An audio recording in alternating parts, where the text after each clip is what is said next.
My former boss called me, and before I could even speak, he tore into me. What time is it and you're still not here? If this project falls through, can you take responsibility? Get over here right now. My former boss spoke as if it were perfectly natural, like I was still some disposable workhorse he could summon at will. Before I could say anything, he hung up. Then HR called. Why aren't you here yet? The boss is furious. You're usually so reliable. Even if you're upset about your year-end bonus, you can't just abandon your work. I laughed and explained. It's not that I won't work. I resigned last month. Today was supposed to be my first day at my new company. When I mentioned my resignation from before the holidays, Melissa from HR's tone became dismissive. Oh, that. I saw your resignation letter. Mr. Grant saw it too. But you know how busy everyone was before the holidays. We just didn't get around to discussing it properly. Now that the holidays are over, let's sit down and talk it through, okay? Talk about what? I asked. I'd already successfully resigned. As far as I was concerned, there was nothing left to discuss. Terms, of course, Melissa immediately replied. Mr. Grant said he'd give you a $500 raise. In this economy, what other company would give you a raise so easily? Think about it. That's $6,000 over a year. I couldn't help calculating in my head. Those few employees in the department who left right at quitting time every day and never followed through on projects. I heard they each got a $10,000 year-end bonus. Last year, I generated over $100 million in revenue for the company. That major project I followed from start to finish had a contract value of $8 million.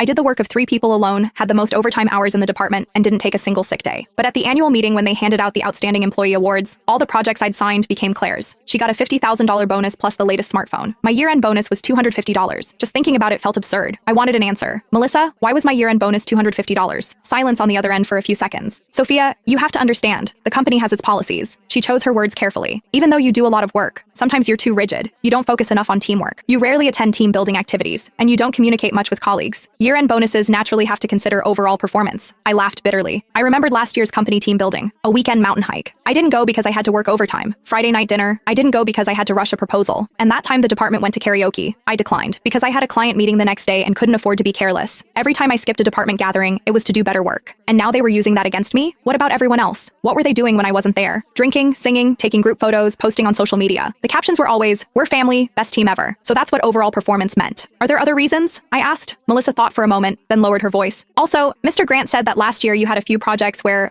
client feedback had some issues. So, which client? What issues? When was this feedback given? Why have I never heard about it? I immediately pressed. Well, I'm not really clear on the details. It's just what I heard. They heard I didn't do well. They heard there were complaints about me. They heard I didn't fit in. So my year-end bonus was $250, no more, no less. The perfect insult. I gave up completely, my voice calm. Melissa, I understand, but I already resigned before the holidays and completed the normal exit procedures. Sophia, why are you being so stubborn? Listen to me. Melissa, I cut her off. 7 years. I never missed a day of work, never took a day off sick, never refused overtime once. I believe I've done right by this company. If there's anything that needs to be handed over, I can cooperate. Beyond that, don't call me again. Sophia Bennett. She lost it, her voice shrill. What kind of attitude is that? I'm trying to help you, and you don't know what's good for you. I hung up directly. I didn't want my former company ruining my good mood on my first day at the new job. My phone hadn't been quiet for 5 minutes when it rang again. This time it was a FaceTime call from Claire, my former subordinate who'd stolen my Outstanding Employee Award last year.